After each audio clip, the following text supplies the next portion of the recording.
Ano ang dahilan ng imbitasyong ito? Para makiusap sa'yo. Bigyan mo ako ng pagkakataon para makabawi.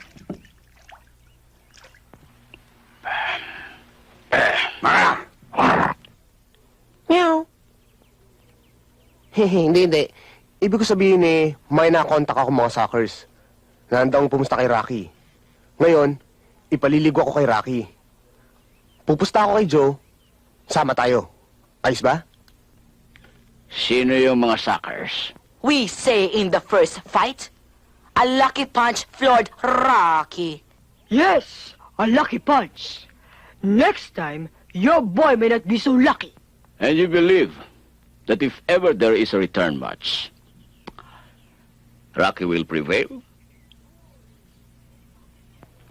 Surely, but even certainly. And they're willing to bet on him $500,000 pesos.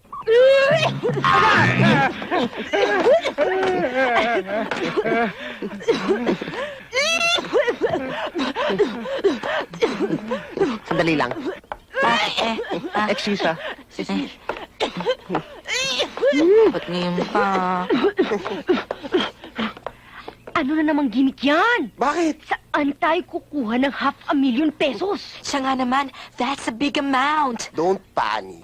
Meron ako isang grand plan. Leave everything to me. Mr. Roberto, ito ang lupang pinag-uusapan natin ibibenta ko sa inyo. Kamo 500 square meters yan, pero undeveloped.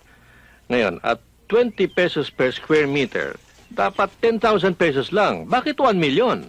Tama ho kayo, Mr. Roberto. Dahil itong lupang ito ay espesyal.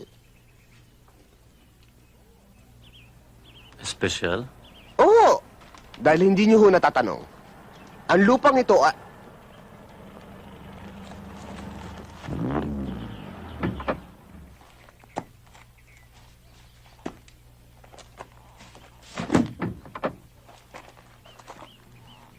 Ano ba naman itong suot ko? Isipin mo na lang, ha? Ako pa, pasusuotin mo ng ganito. Ano ba naman itong pinaggagawa niyo sa akin, ha? Tama yan, heredera ka nga dito eh. Tsaka, ano ba problema mo ha? Nangarap ka lang sa akin ng damit excuse me lang ho, Mr. Roberto. Basta remember, babaeng dating mo dito ha. Girl, tulad ko Cleo yung boses mo. Ano gusto mong gawin ko? Kailangan lalaki. Yung mababa. Lalaki? Yung may dating ba? Lalaki? Oo. O sige. Hindi lalaki. Lalaki. O sige, let's go. Oh, let's go. Hani pang Alex. Siguro binibigyan mo ako ng motibo, no, ha?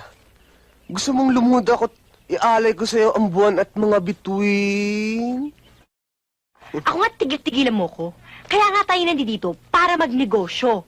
Hindi itong ini-edging-edging mo pa ako. Alika na! Alika na! Alika na makapagnegosyo na bilis! After you. Alam ko kung anong gagawin ko.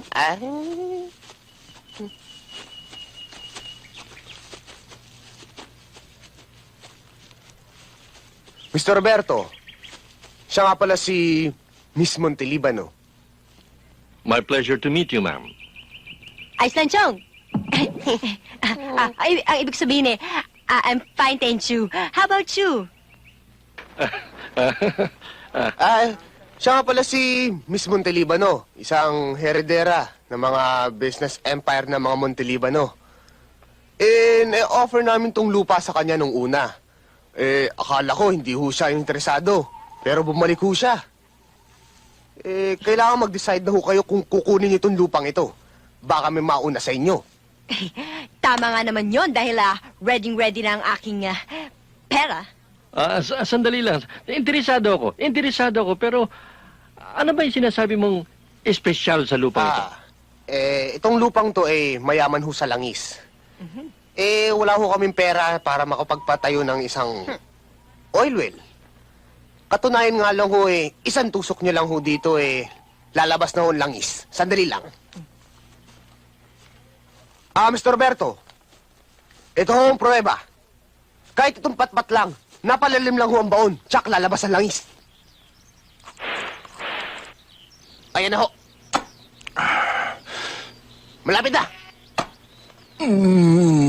Ayan na. Langis!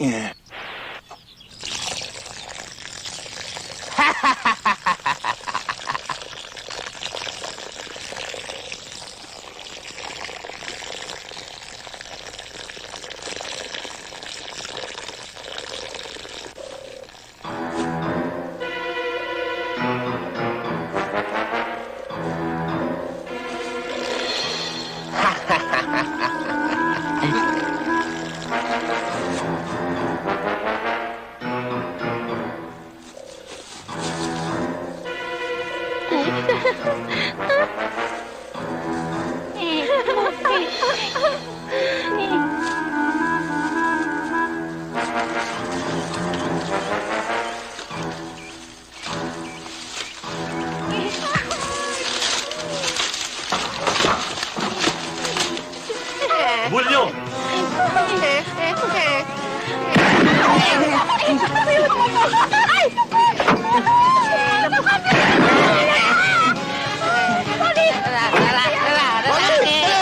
Lalaki tayo. Telepo, telepo.